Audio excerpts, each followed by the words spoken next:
Suatu hari, Fransiskus berjalan-jalan dengan Matteo. Matteo berjalan mendahului Fransiskus.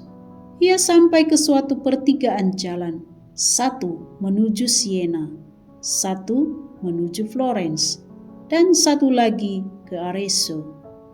Ia pun berbalik dan bertanya, "Bapak, jalan mana yang harus kita ikuti?"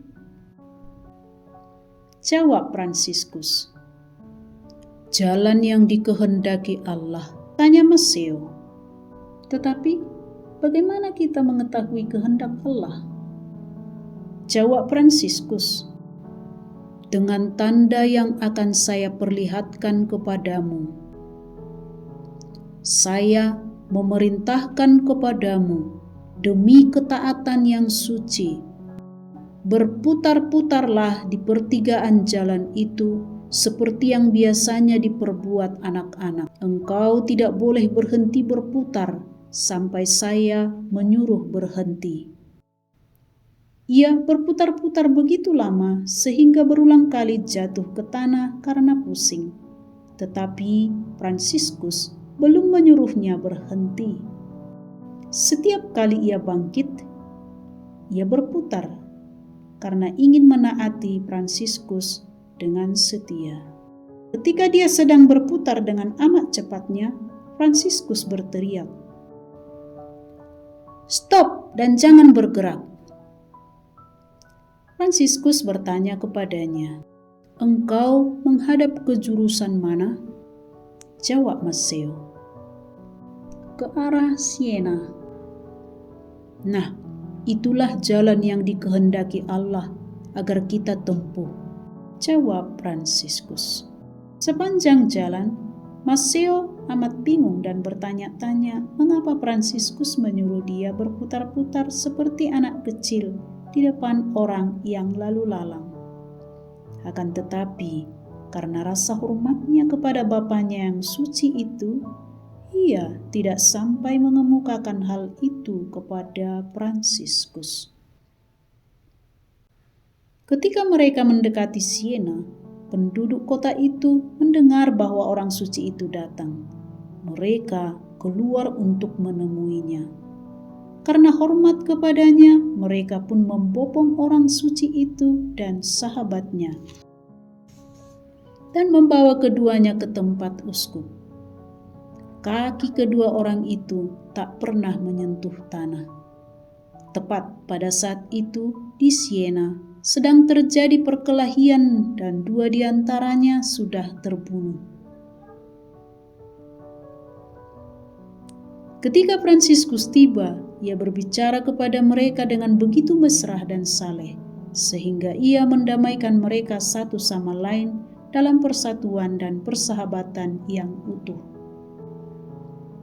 Ketika Uskup Siena mendengar tentang perbuatan suci yang dilakukan Fransiskus, ia mengundang ke rumahnya dan menjamunya dengan penuh hormat siang dan malam. Pagi berikutnya, Fransiskus bangun pagi-pagi benar dan pergi bersama sahabatnya tanpa setahu uskup. Maklumlah, dalam kerendahan hati yang sejati, Fransiskus tidak mengejar sesuatu pun selain kemuliaan Allah dalam segala yang dilakukannya. Sambil berjalan, Matteo menggerutu, "Apa-apaan orang ini? Ia menyuruh saya berputar-putar seperti seorang anak kecil. Kini ia tidak mengatakan sepatah kata pun atau mengucapkan terima kasih kepada uskup yang telah memperlakukan dia dengan begitu hormat." Menurut pandangan Matteo, Fransiskus berlaku kurang bijaksana.